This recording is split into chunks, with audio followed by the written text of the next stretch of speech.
গেলে মামলা দিয়ে লাভ নাই, মামলা আপনি দিতে পারবেন না। মামলা দিতে হলে এমপির ফোন লাগবে।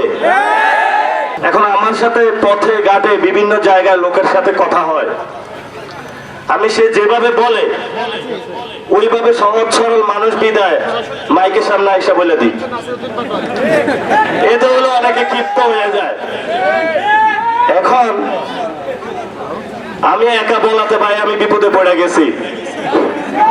এখন আপনারা সবাই একসাথে বলতে হবে, সবাই একসাথে বলতে পারবেন বাংলাদেশে চাঁদাবাজি চলবে, বাংলাদেশে দুর্নীতি চলবে, বাংলাদেশে টেন্ডারবাজি চলবে, বাংলাদেশে খুন চলবে।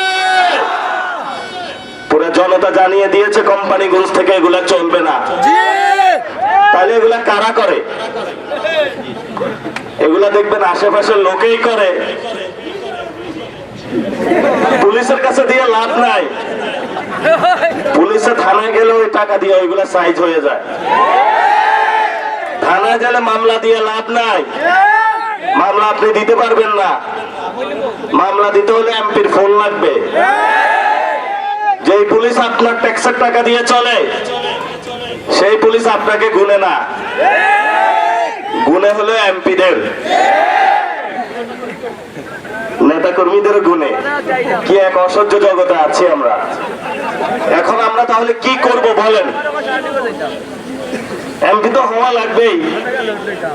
আপনারা আগামীর স্থানীয় নির্বাচনে কোন দলীয় প্রতীক নাই, একটা তরুণদের সামনে সুযোগ আসছে, তারপর একটা শিক্ষাগত যোগ্যতা লাগবে।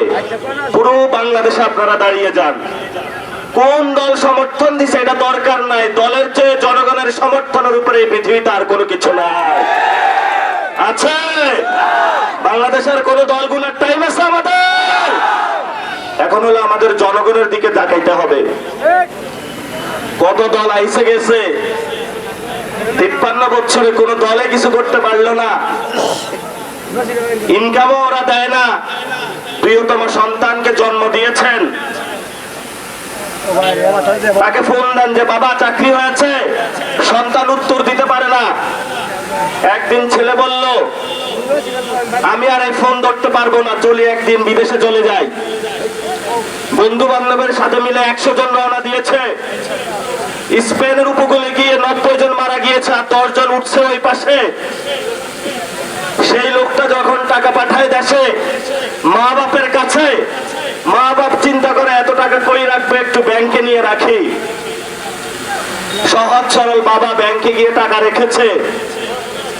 ওইদিকে ব্যাংক ম্যানেজার রাতের বেলা ফোন লাগাইছে, নেতা সাহেব আসেন, ব্যাংকে অনেক টাকা আছে, উঠায় নিয়ে যান। নেতা আসছে, ম্যানেজার সাহেব জিজ্ঞেস করে কিসের ভিত্তিতে আপনাকে লোন দিব, আপনার কি কোনো জমি জমা ভালো কিছু আছে? কয় এটা কিছু লাগবে না, ফোনটা নেন। ফোন ধরা দিছে, গালি দিয়ে বলতেছে তুই কিসের ম্যানেজার, আগে তাড়াতাড়ি ওকে ঋণ দে। ম্যানেজার বলে ওর তো কোনো কিছু নাই। আমরা যে কোন দলের কর্মী এটা কি ম্যানেজার বুঝে না? এক ধমকেই ম্যানেজার চুপ হয়ে গেছে।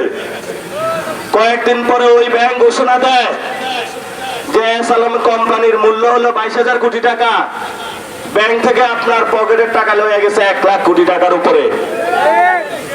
তারপরে ওই সালাম বলে এখন কিভাবে রক্ষা পাবো? এখানে ব্যবসাতে আরো টাকা লাগা। কই লাগাবো? সালাউদ্দিনের পিছনে লাগা।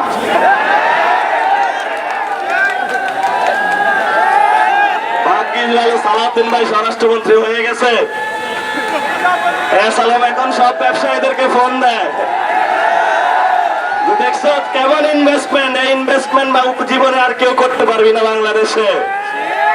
আর একজন ব্যবসায়ী বলে ওঠে তুমি তো স্বরাষ্ট্রমন্ত্রী পিছনে লাগাইছো, আমি কিন্তু অর্থমন্ত্রী পিছনে লাগাইছি। আরেকজনে বলে আরে দূরে তোরে বাদ, আমি প্রধানমন্ত্রী পিছনে টাকা লাগাইছি। আমাদের জনগণের সাথে তারা গাদ্দারি করেছে।